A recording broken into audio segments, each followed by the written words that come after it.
Hello friends, कैसे हैं आप सब लोग। दोस्तों, आज हम लोग बात करेंगे न्यूनाटल एब्स्टेंस सिंड्रोम के बारे में, जिसको हम लोग एनएएस के नाम से भी जानते हैं। दोस्तों, एक ऐसी बीमारी है, एक ऐसा कंडीशन है जिसमें फीटल न्यूबॉर्न बेबी अफेक्टेड होता है और आपके गर्भ में प्रेगनेंसी टाइम में ही ओपोइड मेडिसिन जो फीमेल लेती है, ओपोइड मेडिसिन लेने के कारण जो या तो ज़्यादा नशा करती है, अल्कोहल वगैरह स्मोकिंग वगैरह करती है, उसको इस डिसीज़ की बीमारी उसके बेबी को हो जाती है, जिसको बहुत ही ज़्यादा परेशानियों का सामना करना पड़ता है। और ये एनएएस कैसे होता है, इन न्यूबॉर्न बेबी आपके ही प्लेसेंटा से अपना ऑक्सीजन और पोषक तत्व तो लेते हैं, उसके अंडर में ही जब ओपोइड मेडिसिन और नशीली चीज़ों का सेवन करते हैं हम लोग, तो उसके प्लेसेंटा के थ्रू बच्चे को जाता है और बच्चा इससे अफेक्टेड होता है और एनएएस का शिकार होता है, जिसमें बहुत ही ज़्यादा दिक्कतों का सामना करना पड़ सकता है जो न्यू बॉर्न बेबी आने वाला है। तो इन केसेस में यही कहूँगा कि अगर किसी लेडी को ऐसा प्रेगनेंसी है और अगर नशा करती है तो नशे पर कंट्रोल रखें, ताकि उसके बेबी को ऐसी कोई डिसीज ना हो पाए। ओपोइड मेडिसिन के कुछ नाम है, जिसको हम लोग एम्फेटामिन के नाम से जान सकते हैं, कोडिन्स के नाम से, हेरोइन के नाम से, ऑक्सीकोडिन, हाइड्रोकोडिन, मॉर्फिन के नाम से जान सकते हैं। इसमें क्या होता है कि दोस्तों की एडिशनल सब्सटेंस भी आते हैं, जिसमें alcohol, smoking, nicotine, some additional anti depressant medicine का यूज़ करके लोग अपने आप को ठीक रखने की कोशिश करते हैं, बट इसका ज़्यादा इफेक्ट बेबी को पड़ता है और बहुत ही ज़्यादा दिक्कतों का सामना करना पड़ सकता है दोस्तों।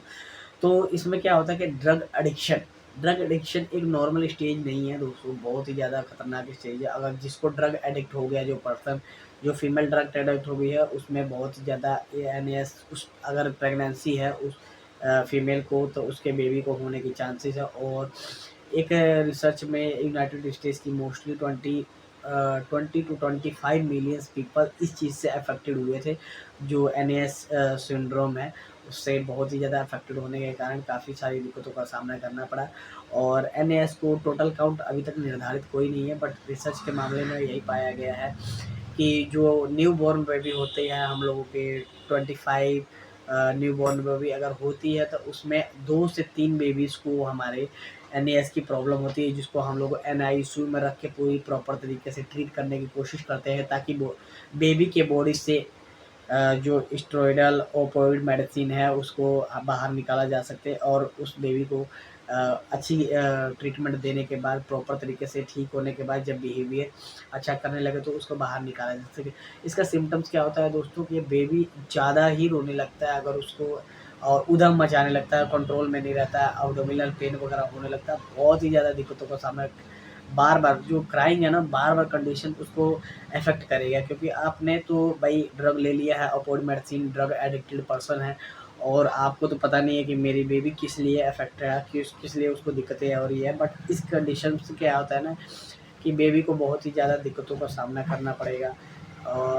जो डिलीवरी के समय आपको किसी-किसी कंडीशंस में क्या होता है कि प्लेसेंटा वगैरह उल्टा घूम कर जाने के कारण,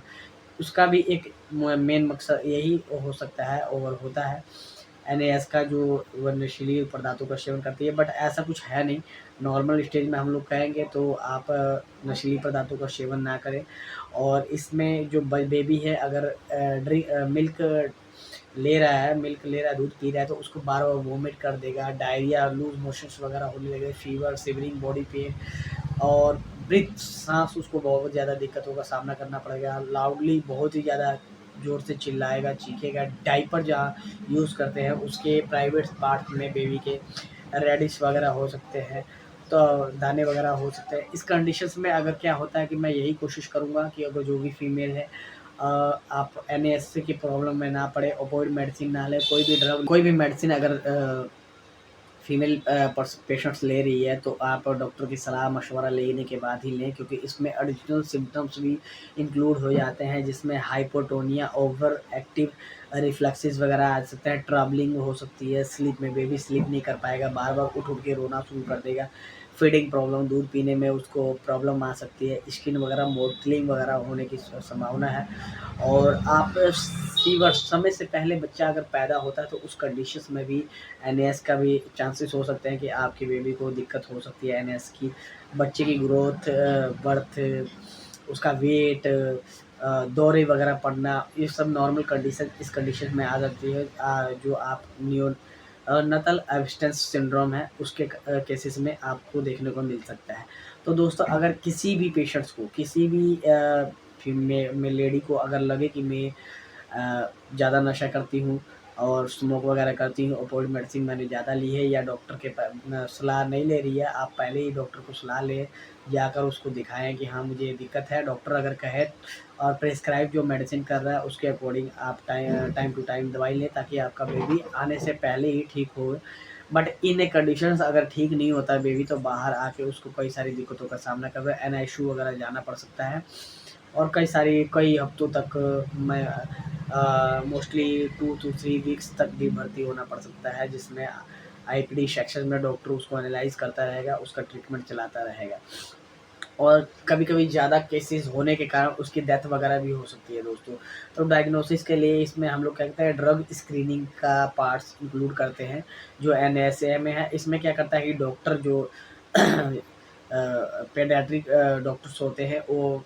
बच्चे की ड्रग स्क्रीनिंग करेंगे। ड्रग स्क्रीनिंग करने के लिए मोस्टली उसको क्या करना पड़ता है दोस्तों, तो मोस्टली ड्रग स्क्रीनिंग इसलिए किया जाता है कि उसने कितनी ड्रग ली, कितने मात्रा में ली है, कितने टाइम तक ली है। और जो बेबी है वो तो उसको तो पता नहीं है, बट उसकी मदर ने कितने टाइम तक ली है ड्रग, जिसके कारण से उसको कितनी सारी दिक्कतों का सामना करे, और उसकी बॉडी को बाहर निकालने के लिए, रिमूव करने के लिए डॉक्टर को कितनी टाइम तक मेडिसिन चलाने की ज़रूरत हो सकती है। तो ड्रग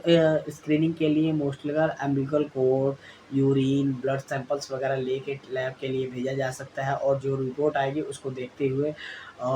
डॉक्टर उसकी टेस्ट वगैरह कराएगा। और इसमें मोस्टली एक मेकोनियम नामक टेस्ट भी आता है, जिसमें डॉक्टर बॉवल्स की मूवमेंट, जो चाइल्ड है पेडियाट्रिक, उसके बॉवल्स की मूवमेंट्स को देखेगा और उसके अकॉर्डिंग भी दवा देता है। और इन सब टेस्टों से गुजरने के बाद बेबी को अगर प्रॉब्लम आ रही है तो आपको आईपीडी सेक्शन में जाना पड़ सकता है।